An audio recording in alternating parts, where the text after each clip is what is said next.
अस्सलाम वालेकुम। I am Asim bro, your chemistry instructor. आज हमारा टॉपिक है dipole moment.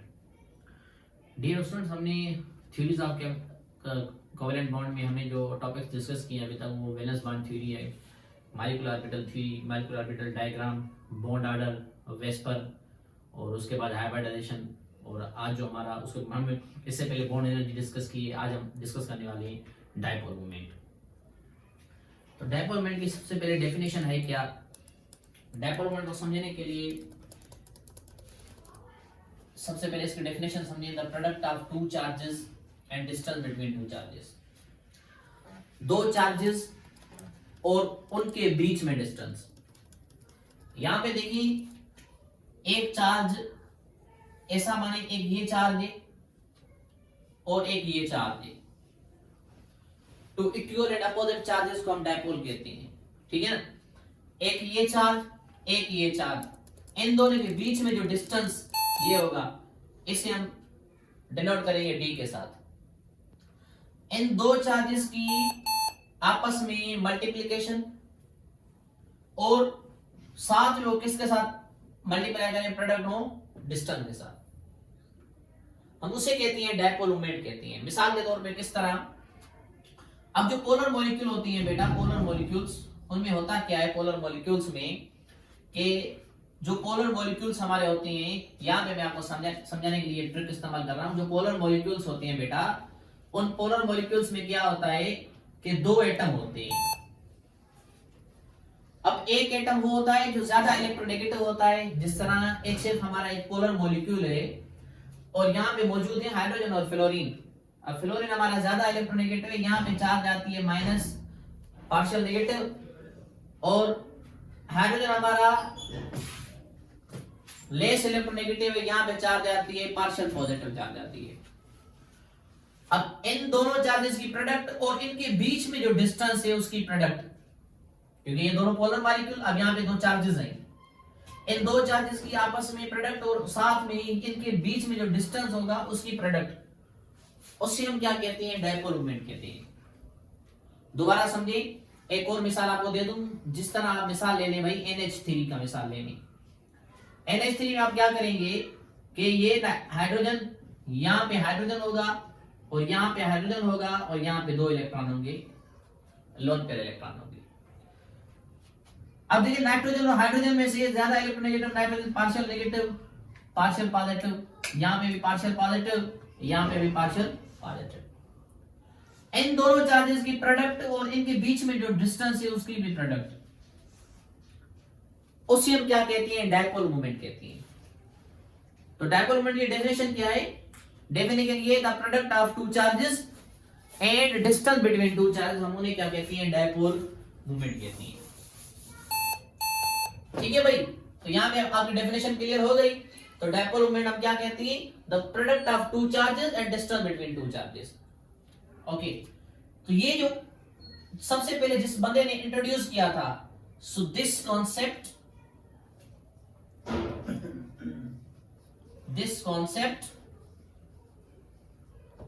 Put forward by Peter Debye. ये जो सबसे पहले जिस बंदे ने दिया था उसका नाम था पीटर डिबाई, नामी एक साइंसदान थे जिसने ये कॉन्सेप्ट दिया था डायपोल मोमेंट का। दोबारा समझे, डायपोल मोमेंट होती किन में? याद रखें, डायपोल मोमेंट होती है हमारे पोलर मॉलिक्यूल्स के अंदर होती है, ठीक है ना। तो डायपोल मोमेंट हमारे पोलर मॉलिक्यूल्स के लिए होती है। अब पोलर मॉलिक्यूल में दो चार्जेस बनती है, क्योंकि जो ज्यादा इलेक्ट्रोनेगेटिव होगा उनके पार्शियल नेगेटिव चार्ज आएगी, जो कम इलेक्ट्रोनेगेटिव होगा उनमें पार्शियल पॉजिटिव चार्ज आएगी। इन दोनों की प्रोडक्ट और उनके बीच में जो डिस्टेंस होगा उसकी प्रोडक्ट हम निकालेंगे, तो वहां पे एक टर्म बनेगी, डायपोल मोमेंट बनेगी। तो डायपोल मोमेंट को अब हम फार्मूला में कैसे लिख सकते हैं? डायपोल मोमेंट को शो किया जाता है म्यू के साथ, और डायपोल मोमेंट हमने क्या कहा? प्रोडक्ट ऑफ टू चार्जेस, ठीक है, और उसके साथ क्या? डिस्टेंस के साथ हम क्या करेंगे? इसको मल्टीप्लाई करेंगे। ये जो हमारा फार्मूला बनेगा ये किसका बनेगा? डायपोल मोमेंट का बनेगा। अब यहां पे ये जो Q, ये Q है, ये दिस Q, ये है चार्ज, ठीक है, और this this d is distance, ये याद रखनी आप लोगों ने। यहाँ पे ये q है चार्ज, ये d है डिस्टेंस। इन दोनों की प्रोडक्ट को मिला के हम क्या कहते हैं, इसे पढ़ती हैं डायपोल मूवमेंट कहती हैं। इसे हम कहती हैं डायपोल मूवमेंट कहती हैं। कि डायपोल मूवमेंट की जो डेफिनेशन हुई वो क्या बनी बेटा, कि product of two charges and distance between two charges हम उन्हें कहते हैं डायपोल मूवमेंट कहती हैं। अब ये जो चार्ज होती है, चार्ज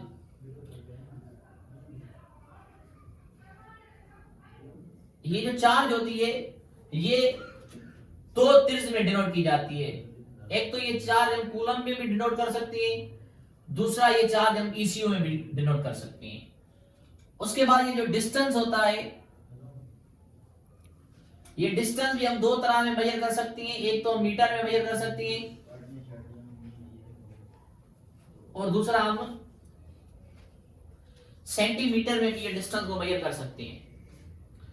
ठीक है, तो ये आपने चीज याद रखनी है कि हम डिस्टेंस को किस किस में मेजर कर सकते हैं। चार्ज को हम ईसीयू में मेजर कर सकते हैं और डिस्टेंस को मीटर में भी, कूलम सॉरी सेंटीमीटर में भी हम क्या है उसको मेजर कर सकते हैं। दोनों यूनिट में हम मेजर कर सकते हैं। ठीक है भाई, तो यहां तक आप स्क्रीनशॉट ले लें, मैं आगे थोड़ा सा आपको समझाता हूं। अब यहाँ पे जो मीटर में हम करते हैं, शो करते हैं, वो मीटर हम करते हैं 10⁻⁻10 मीटर को हम शो करते हैं। और डिस्टेंस सेंटीमीटर लेते हैं, वो 10⁻⁸ सेंटीमीटर लेते हैं। और यहाँ पे ईसीयू हम लेते हैं 10⁻⁻10 लेती हैं मीटर, और ये लेती हैं 10⁻⁻19 कूलम लेती हैं। यहाँ पे थोड़े वैल्यूज आपने याद रखनी है ये। ठीक है भाई, उसके बाद हम डायपोल मोमेंट को मेजर किस में करती हैं, मेजर करती हैं it is measured in Debye. हम डायपोल मोमेंट को डिबाई में मेजर करती हैं। अब डिबाई किसके बराबर होता है, 1 डिबाई बराबर होता है बेटा Q इंटू डी के बराबर होता है। यहां पे मैं चार्ज ले रहा हूं ESU में 10⁻⁻10 ले रहा हूं और डिस्टेंस ले रहा हूं सेंटीमीटर में 10⁻⁸ सेंटीमीटर, और ये ले रहा हूं मैं ECU में। ठीक है, 1 डिवाइड किसके बराबर होता है, Q इंटू डी के, क्योंकि डायपोल मोमेंट को हम किस में मेजर करती हैं, डिबाई मेजर करती हैं। तो डिबाई किसके बराबर होता है, डिबाई बराबर होता है Q इंटू डी। डी के हम Q हम ले रहे हैं ECU में, और हम जो डिस्टेंस ले रहे हैं वो सेंटीमीटर में ले रहे हैं। तो अब पावर हम क्या करेंगे, ऐड करेंगे, तो जवाब आएगा 10⁻⁻10 ECU इंटू सेंटीमीटर, ये जवाब आएगा हमारा। अब व्हाट इज ECU, ECU क्या है, ये जो यूनिट आपने अभी सुना है ये क्या है, व्हाट इज ECU, ECU क्या है, टू चार्जेस, ठीक है, exerts force of one time when they are 1 centimeter apart from each other, from each other। तो आप ECU किस तरह डिफाइन करेंगे बेटा, ECU क्या है, टू चार्जेस एक्सर्ट फोर्स। ये देखिए, ये दो चार्जेस आपस में फोर्स लगाएं, कितना यहाँ पे फोर्स लगाएं, एक दूसरे के ऊपर 1 डाइन फोर्स लगाएं, और ये होगा रिपल्सिव फोर्स। ये जो 1 डाइन फोर्स लगाएंगे, ये रिपल्सिव फोर्स होगा, एक दूसरे को रिपेल करने के लिए लगाएंगे। कब लगाएंगे, जब डिस्टेंस हो 1 सेंटीमीटर, तो वहां पे जो चार्ज का यूनिट बनेगा वो बनेगा ECU। ठीक है भाई, अगर मैं इस डायपोल मोमेंट को लिखना चाहूं, सबसे पहले डायपोल मोमेंट है क्या, तो दोबारा सुनिए। डायपोल मोमेंट क्या है, जब पोलर मॉलिक्यूल्स होते हैं उनमें जो चार्जेस होते हैं, जैसे मैंने आपको पहले ही समझाया, उनके बीच में दो चार्जेस बनती हैं, उनका प्रोडक्ट और साथ में उसके डिस्टेंस का प्रोडक्ट मिलाएंगे, वहां पे डायपोल मोमेंट बनती है। डायपोल मोमेंट को मेजर करते हैं डिबाई में, डिबाई भी सेम बराबर होता है, ये यूनिट हम निकाल रहे हैं। अब हम इसका यूनिट निकालते हैं, कूलम इंटू मीटर में निकालते हैं। ठीक है भाई, अब सेम डिबाई बराबर है, हम लेते हैं इसे Q इंटू डी लेते हैं, और यहां पे मैं ले रहा हूं कूलम ठीक है भाई, और यहां पे मैं ले रहा हूं मीटर। ठीक है भाई, अब ये जो कूलम में इसका वैल्यू बराबर होता है डिवाई का, वो बराबर होता है 10⁻⁻19 बराबर होता है, और साथ में जो मीटर का वैल्यू होता है 10⁻10 होता है। ठीक है, तो यहाँ पे जो अप्रोक्सीमेटली जो वैल्यू आता है वो आता है 10⁻30 कूलम इनटू मीटर। ठीक है, तो ये अप्रोक्सीमेटली वैल्यू क्या बन जाता है, इतना बन जाता है, किसका, डायपोल मोमेंट का, अप्रोक्सीमेटली इतना बन जाता है। तो ये आपने याद रखनी है। ठीक है भाई, अब आपको यूनिट निकालना, आपको आ गया तो और चीजें आसान है। अब हम डिफाइन करेंगे व्हाट इज वन डिवाई। ये जो वन डिवाई लिख रहे हैं बार बार, ये वन डिवाई है क्या, what is one Dibai.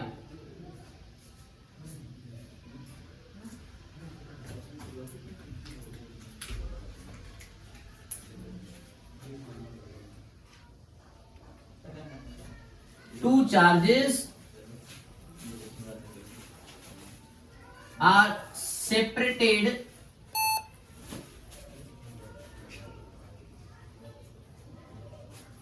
by d distance।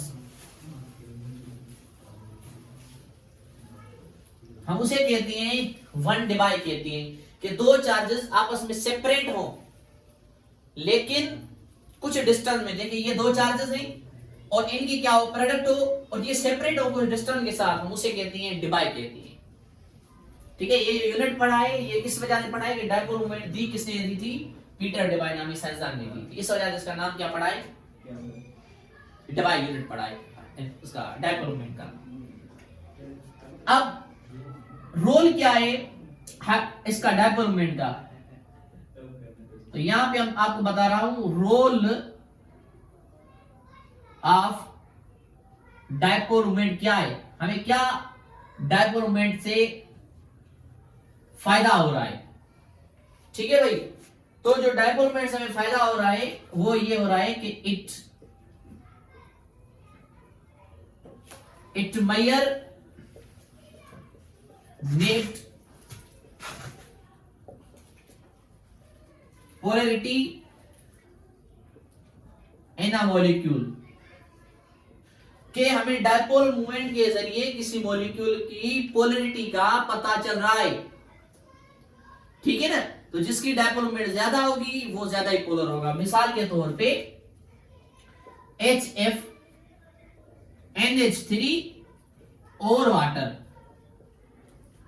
अब इसकी जो डायपोल मूवमेंट है वो है 1.90, इसकी जो डायपोल मूवमेंट है वो है 1.48, नियर अबाउट 1.50, जो इसकी है 1.85, कुछ किताब 1.80 भी लिखते हैं इसे।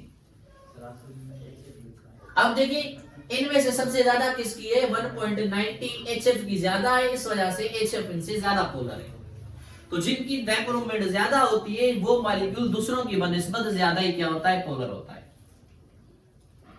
ठीक है भाई, तो ये चीज आपको समझ आ गई कि हमें डायपोल मूवमेंट बता दी क्या है। उसके बाद ये जो नेक्स्ट हमारा जो सेशन आता है वो बड़ा ही इंपॉर्टेंट है, factors affecting dipole, factor affecting dipole movement, ये हमारा बड़ा इंपॉर्टेंट सेशन अभी चल रहा है। ठीक है भाई, फैक्टर अफेक्टिंग डायपोल मूवमेंट में क्या आती है, सबसे पहले ये जो मैं फैक्टर डिस्कस करने वाला हूं वो बड़ा ही इंपॉर्टेंट होने वाला है आपके लिए, कि only polar molecules have dipole movement. ये जो पोलर मॉलिक्यूल्स होती हैं, डायपोल मूवमेंट सिर्फ और सिर्फ पोलर मॉलिक्यूल्स में ही पाई जाती है। ठीक है ना भाई, ये आपने याद रखनी है कि डायपोल मूवमेंट नॉन पोलर में नहीं होती है। आई बात समझ में? सबसे पहले मैं आपसे पूछूं, क्या मुझे बताएं क्या BF3 हमारा पोलर है? नहीं, तो इसमें डायपोल मोमेंट नहीं होगी। क्या हमारा CO2 पोलर है? नहीं, तो इसमें डायपोल मोमेंट नहीं होगी। क्या हमारा CH4 पोलर है? नहीं, इसमें डायपोल मोमेंट नहीं होगी। अगर आपको पोलर का पता नहीं चल रहा है तो आप मेरा पिछला वीडियो देखिए, उसमें मैंने पोलर और नॉन पोलर की ट्रिक्स बताई है, लॉजिक्स बताई है, उन्हें देख के आप आराम से हल कर सकते हैं। ठीक है, उसके बाद मुझे ये बताएं, क्या वाटर पोलर है? यस, ये पोलर है, इसमें डायपोल मोमेंट है। क्या HF हमारा पोलर है? यस, ये पोलर है, इसमें डायपोल मोमेंट है। आई बात समझ में? क्या ये हमारा पोलर है HI? Yes, it is polar. क्या हमारा HBr पोलर है? Yes, it is polar. क्या हमारा HCl पोलर है? Yes, it is polar. तो ये सारे के सारे क्या है भाई? पोलर है। मैं आपसे पूछूं कि मुझे इनकी ऑर्डर बना के दे डायपोल मोमेंट का, तो इन तीनों में अब देखिए मुझे कैसे पता चला ये पोलर है? क्योंकि हाइड्रोजन किसी भी एटम के साथ आ जाए वो पोलर होता है, मास सवाई कार्बन के। उसके बाद double bonded oxygen, carbon dioxide, CO3, NO3 के अलावा कहीं पर भी आ जाए वो पोलर होता है। हाइड्रोजन किसी भी नॉन मेटल के साथ सवाई कार्बन की पोलर, डबल बॉन्डेड ऑक्सीजन किसी भी एटम के Sawai carbon dioxide, CO3, NO3 के अलावा वो चीज पोलर होती है। और जो चीज पोलर होती है वो क्या होती है भाई? डायपोल मोमेंट उसमें होती है। तो इसका ऑर्डर क्या होगा? क्लोरीन की इलेक्ट्रोनेगेटिविटी सबसे ज्यादा है, उसके बाद ब्रोमीन की इलेक्ट्रोनेगेटिविटी सबसे ज्यादा है, उसके बाद आयोडीन की सबसे ज्यादा है। तो ये बनेगा हमारा क्या? ऑर्डर बनेगा। ठीक है भाई, मैं आपसे अगर और चीज पूछना चाहूं तो मुझे बताएं, SO2, CO2 और NO3 में से किसके पास डायपोल मोमेंट होगी? ठीक है भाई, तो सबसे पहले ये चीज याद रखनी है कि डबल बॉन्डेड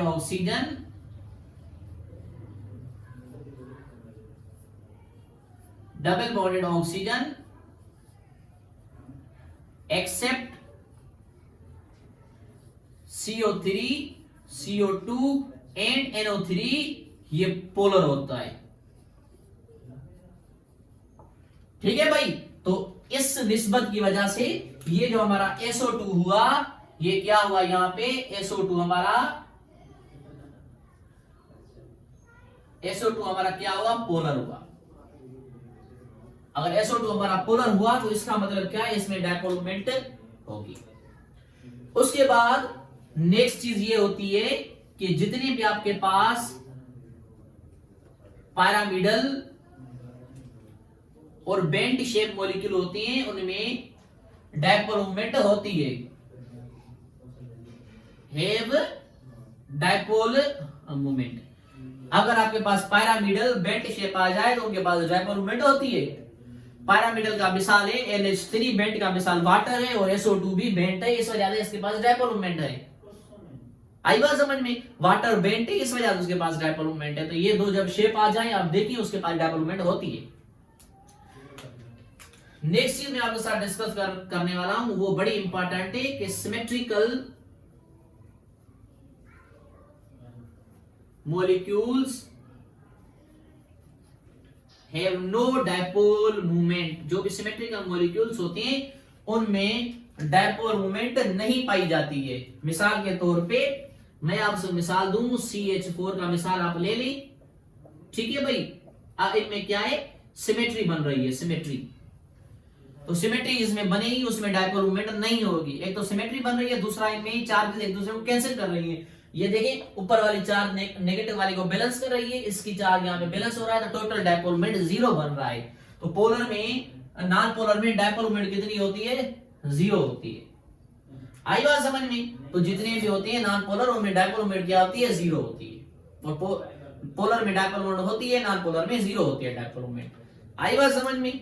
नेक्स्ट हम इस चीज पे लौट के आते हैं कि भाई ये जो चार्जेस है ना, देखिए अब डायपोल मोमेंट डायरेक्शन डिपेंडेंट है ना, क्योंकि इस यहां से लेकर यहां तक हम पॉइंट टू पॉइंट डिफाइन कर रहे हैं चीजों को, पॉइंट टू पॉइंट डिफाइन कर रहे हैं यहाँ पे, पॉइंट टू पॉइंट।